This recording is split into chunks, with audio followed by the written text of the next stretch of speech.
After listening to that lineup of activities for 2025, I don't know where Linus Williams finds the time to do anything else but Lions work, you know?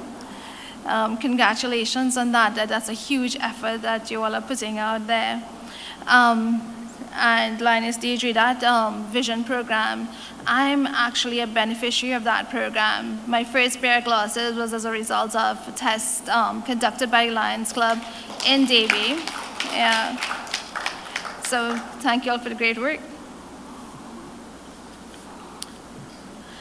Our next presentation is going to be a virtual one.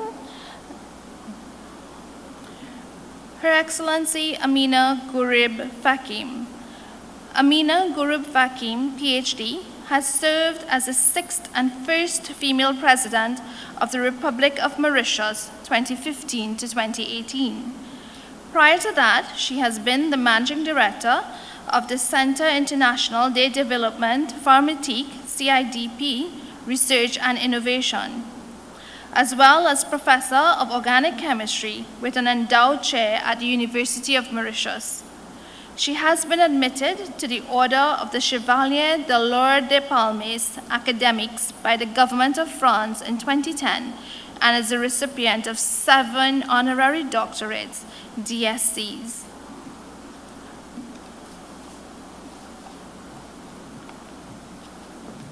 Good day, ladies and gentlemen.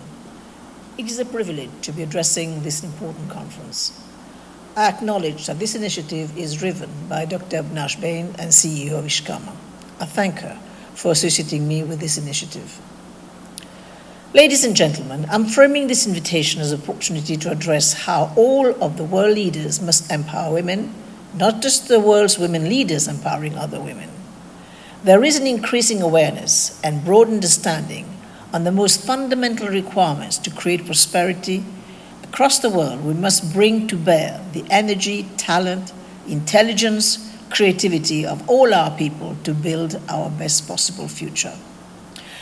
Discounting opportunities of women to fully contribute to all sectors of our economy and society is like trying to win a prize fight with one arm in a sling. Ladies and gentlemen, I'm probably safe in my assumption that no one disagrees with the assertion that we must draw upon all our resources across nationalities, geographies, religion, culture, and gender to create a prosperous world.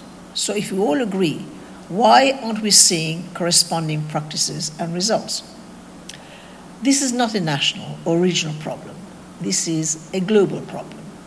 And it's not solvable by feet, even well-intentioned. Over 50% of the parliament of Rwanda, for example, is women. And even publicly held Swedish company, for example, has at least one woman on its board of directors. But these mandates are more symbolically helpful than a formula for change. The reality is that when it comes to women leadership, we are all behind. Take the US, supposedly a gender-enlightened country, as an example. The Women in the Workforce study conducted by McKinsey and commissioned by Leaning.org reports that in America, more than 75% of corporate CEOs include gender diversity at the top of their priority list. But the same McKinsey study also reveals a stark gap between aspiration and reality. Men are promoted at a 30% higher rate than are women in the early career stages, and while women request raises and promotion as frequently as do men, they receive more pushback when they do. So perhaps it shouldn't surprise us that the success of women in that part of the world falls off steadily at each successive step of their career ladder, where women are 46% of the hired at entry-level position, fall to 37% of managers, 33% of directors, 29% of vice president, and 24% of senior vice president, and just 19% of those making it to the C-suite. Following this trajectory, it is no wonder that there have been just one of just 18 countries with a female head of state in the world. Ladies and gentlemen, what is the answer? In my view, the full inclusion of all our people is key to prosperity. And the best foundation of which to create that prosperity, I think, is science, technology, and innovation. I'm firmly convinced that the highest returns to our economic development and also to our health and well-being come from investing in the education workforce and governance conditions to enable an STI-based economy to thrive. This can be achieved only by the inclusion of all of our most ambitious and creative contributors, women and men. In Africa, we have many proud examples of women who drive prosperity. Now, not just as another former president of my country, but also as an academic, a woman, a mother, a daughter, a sister, a wife, and a biodiversity scientist, I daily look around at the women, both known to us and part of the vast anonymous sisterhood of resourceful, inspirational African women on whose shoulders I stand. Wangari Maathai, the first African woman winner of the Nobel Peace Prize, spent her life protecting the forests of her native Kenya. And countless African women are the gatekeepers and human repositories for precious traditional knowledge. If properly harnessed, indigenous knowledge systems can be captured through the women who hold them to increase agricultural yields, protect our environment, safeguard our supply of clean water, and improve animal and human health. My advice to girls and young women who wish to become a leader is to get the best education they can and to consider focusing that education on science, technology, and innovation. This is because I predict the world leaders will increasingly come from the ranks of those whose wisdom is firmly rooted in science, technology, and innovation. Such knowledge creates an orientation of unbiased analysis, informed engagement, and rational thought. This framework must replace empty promises, turning people against each other, dogmatism, and personal charisma as the dominant qualities of leadership in the future. When we consider the macroeconomics of not just the African continent, of course, and many other places in the world, we may appear to be at a hopeless disadvantage. Because in Africa, this continent I call home is home to 15% of global population, but produces only 3% or around 4% of global GDP, while carrying 25% of the world's disease burden. But in the last generation, we in Africa have exhibited an ability to exploit our disadvantages to leapfrog to a better place. We see this in multiple industries. Innovation that promises to deliver broad products and services to address basic needs and feed our economy can be easier to introduce in Africa than in any parts of the world. This is because of relative lack of legacy, means that there is less existing infrastructure to dismantle.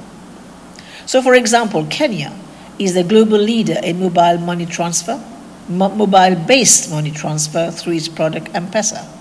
M-Pesa was created and has thrived because the great majority of Kenyans were at the time that M-Pesa was introduced, they were unbanked. That is, they didn't have a sufficient credit history or resources in order to qualify a bank account.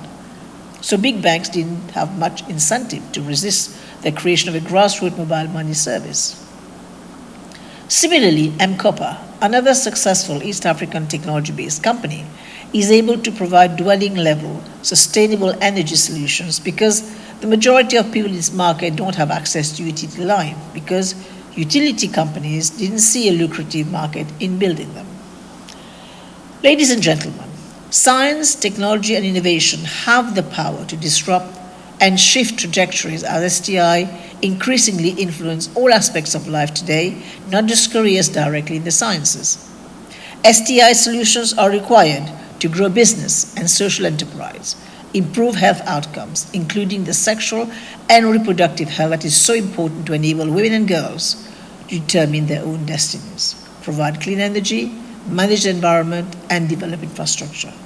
Indeed, the Sustainable Development Goals on gender directs the global community to, and I quote, enhance the use of enabling technology, in particular information and communication technology, to promote the empowerment of women, unquote.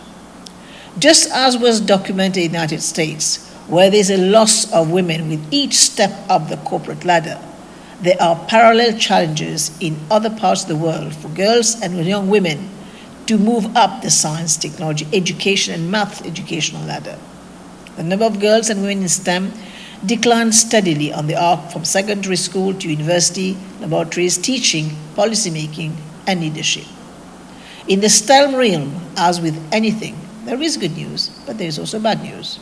The good news is that many parts of the world, especially in sub-Saharan Africa, 94% of the education gender gap was closed in the past decade. In my own small country of Mauritius, where progress for women and girls in sciences have made a big leap when the country became independent and since education became free in 1976. But notwithstanding these impressive gains in girls' education, the bad news is real and it is sobering.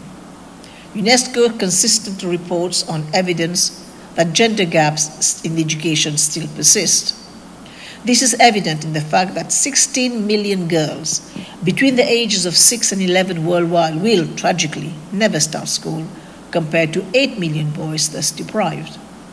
The gap widens when one moves beyond education to factor in future employment and wage earnings. This leaky pipe, where we lose the talents of girls starting from the youngest years of school through early and mature career stages, means we are losing potential talent to contribute to our prosperity and well-being. Our arm is still in the sling. There are great divides in women access to, participation in, and leadership within the STI sector, despite women being at the front lines of energy use, climate change adaptation, economic production, and as protectors of extensive traditional knowledge. Ladies and gentlemen, in the formal STI sector worldwide, women make up under 10% of those in innovation hubs and as recipients of venture capital funding. They represent only 5% of membership in national academies of sciences and technology. We are similarly underrepresented in research and development, publication, leadership, in government, and the private sector.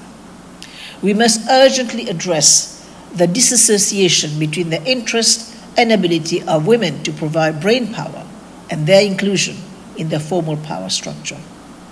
The reasons for the disconnect are many and pernicious, from access to technology to education investment gaps to cultural belief and expectations to customs around childcare to persistently diminishing stereotypes.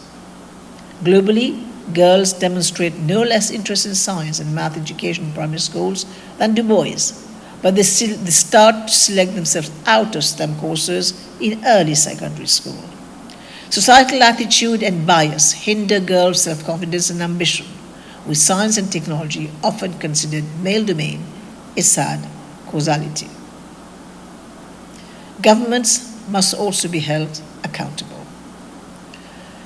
Policymakers must create the right environment to encourage STI investment and reward positive behaviors like inclusion, environmental preservation, and economic independence. Even more devastating if we fail to grow our local talent as much as we could and should by not sufficiently investing in world-class STI in Africa, and to the extent that we are leaving our girls and women behind. Just as we have bypassed the rest of the world to global leadership in financial services, indigenous knowledge, sustainable energy, and scientific publishing, we can stake out a bold claim to this for the central role of women leaders in shaping and delivering our future prosperity. We can leapfrog the world in empowering women leadership. Here's the formula. Women are essential to inclusion.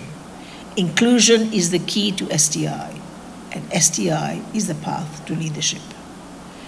And I recall once when a former United States president visiting Africa made a similar point, where he asserted that creating the right condition to reward basic human ingenuity will be the key to African prosperity. Furthermore, he reminded us that you don't have to look a certain way to be a full contributor.